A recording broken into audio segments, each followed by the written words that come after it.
Bem-vindos ao Porque Sim Não É Resposta com o psicólogo Eduardo Sá. Hoje vamos falar de dar sempre razão, elogiar sem exigir, deixar crescer a ideia de que os filhos merecem tudo sem esforço. Olá, Eduardo. O Eduardo escreveu um texto em que fala de pais que são arrebatados pela inteligência dos filhos e deixam de os corrigir ou de os desafiar. O deslumbramento dos pais pode ser, afinal, mau para a criança? Olá, Judite, pode fazer-lhes muito mal, aliás. E eu sorrio, mas com constrangimento, Judite, porque é bem a prova de que nós damos o melhor de nós, com a melhor das intenções, e depois há sempre um pormenor, esse tipo ingrediente secreto que nos estraga tudo e nos leva quase à casa da partida, mas pode. Os nossos filhos têm de perceber, e eu não tenho dúvidas nenhumas que percebem, que são o melhor do mundo para nós, mas também têm que perceber que não são tão fantásticos, tão bons, tão perfeitos, tão melhor que todos os outros, como às vezes eles imaginam quando estão deslumbrados. E, portanto, uma dose de humildade faz-lhes muito bem. Ajuda-os a crescer com alguma ponderação, ajuda-os a perceber que para crescer tem que se cair, tem mesmo que se cair, dito. E que não vale a pena nós termos a ideia de que a vida é fácil, porque eu acho que às vezes nos encolhemos todos quando dizemos estas coisas, como se o contrário da vida ser fácil significasse, é muito difícil. Não, é um bocadinho difícil, é verdade que é, às vezes é, e depois é o nosso engenho que torna as coisas fáceis, a sabedoria com que nós vamos crescendo e aprendendo com os erros.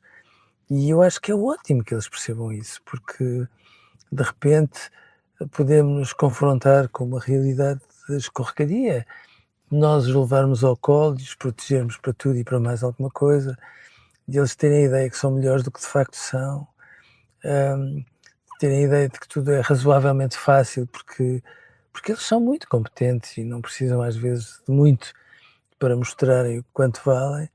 E depois há sempre ali uma esquina qualquer na vida que os ajuda a perceber o óbvio, e quando é assim eles não estão preparados, em vez de esfolarem o joelho quando caem e depois encherem o peito de ar e crescerem outra vez melhor ainda, ficam tipo peças de porcelana um bocadinho partidas sem saber o que é de fazer à vida, e isso é que é mau.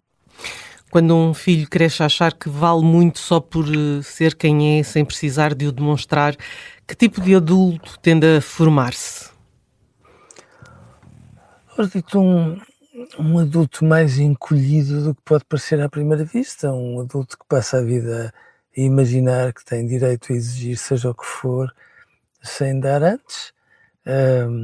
E isso eu acho que é o que me preocupa mais, que são aqueles miúdos que às vezes todos nós, uns mais, outros menos, claro, levamos um bocadinho ao colo, depois entram na universidade e quando percebem que aquilo é um campeonato nacional, que com miúdos cheios de capacidades que vêm de outros sítios, que eles não conhecem de lado nenhum, e quando eles se confrontam com o primeiro erro, às vezes com a primeira negativa, vêm por ali abaixo e imaginam que se tiveram uma negativa, então têm que mudar de curso porque já não estão ao nível daquilo que esperavam. Ora, nada na vida é assim. E eles precisam de perceber que às vezes são os erros, os enganos, as negativas da vida que nos fazem confirmar de facto o que é que nós queremos, o que é que nós merecemos e já agora do que é que nós somos capazes. E eu acho que é muito importante os pais puxarem-nos à terra muitas vezes, porque são miúdos ótimos, mas às vezes são um bocadinho convencidos. E eles não se tornam convencidos por terem 5 a tudo. Às vezes têm 5 a muitas coisas porque, falha a verdade, a mãe faz um trabalhão danado em casa para saber se há trabalhos, preparar os testes, às vezes estudar por eles.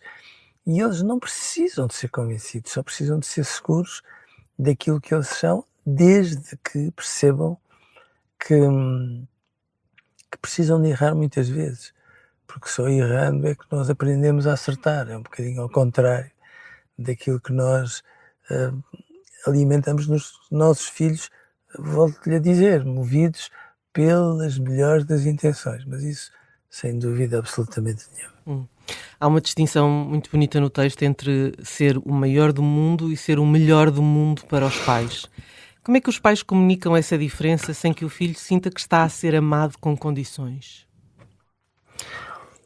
Nós fazendo aquilo que os pais fazem muito bem, mas também fazendo com que os nossos filhos não deixem de ver que ao lado, se eles são bons na matemática, ao lado há alguém que no futebol tem um jeitaço que eles ainda não conseguiram atingir, que na educação visual há alguém que tem um talento que eles ainda estão muito, muito longe de conquistar.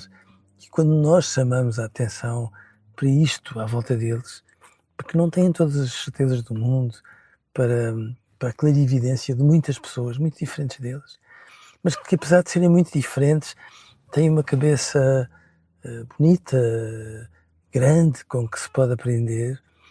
Eu acho que eles ficam mais bonitos, sem dúvida, Judite. Agora nós ficamos todos tão deslumbrados que, então, nesta altura em que saíram as notas, é um clássico dos clássicos, os pais andarem com as notas dos filhos distraidamente na carteira, que é para depois mostrarem a um amigo qualquer no meio de um café. E eu percebo essa vaidade, valha-me Deus, quem a não tem. O que eu acho que é importante é que nós sintamos que temos o direito a essa vaidade toda. Eu adoro esses miúdos, fico deslumbrado com aquilo que eles são capazes de fazer, mas atenção, a vida não é uma corrida de 110 metros barreiras, é uma maratona e não consta que quem tenha pulmão para os 110 metros a seguir consiga chegar aos 42 quilómetros na frente do pelotão, e as coisas não são assim. E, portanto, eu acho que os pais têm que ter noção disso e já agora não alimentarem aquela ideia um bocadinho pateta aqui entre nós, dito, bom, que ele é um líder, que é uma coisa que pressupõe, ele nasceu para mandar, mas para mandar em onde? Os miúdos só são líderes natos, como às vezes algumas pessoas dizem, porque mandam mais nos pais do que deviam, e isso é o primeiro sinal de alarme que me preocupa, porque eles serem capazes de muitas coisas não significa que não tenham pais que saibam mais do que eles, avós muito mais sábios, e já agora tenham quem escolha com eles, muitas vezes quem escolha por eles, porque são pais, ora essa, e não fazer este registro aparentemente muito democrático, que às vezes é muito equívoco, porque de repente põe os miúdos a gerir e a escolher cedo demais em relação às suas vidas, e eles são pequeninos, têm uma opinião, claro, mas são pequeninos e é para isso que existem os pais, claro. Só mesmo para terminar, os pais estão sempre preocupados com a autoestima dos filhos, não estão? Hoje às vezes demais, percebe? E eu gostava que tivessem a noção que a autoestima nos filhos é como a autoestima dos treinadores de futebol, e eu não digo isto por ser de Benfica e haver alguns treinadores de Benfica que têm a mania de ter uma autoestima interminável e depois dá no que dá.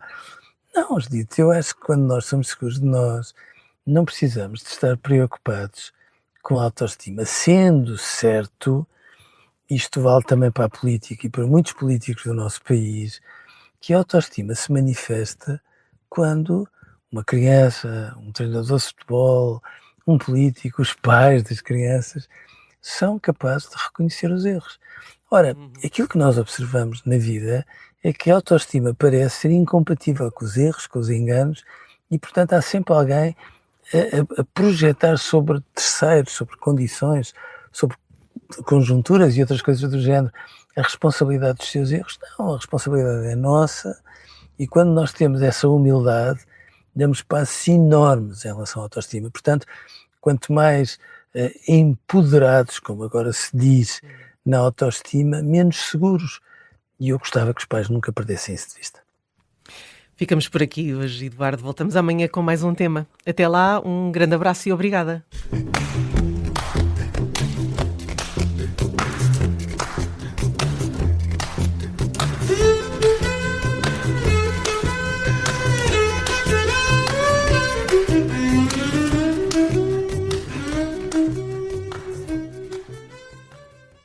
Este programa tem o apoio de BetClick.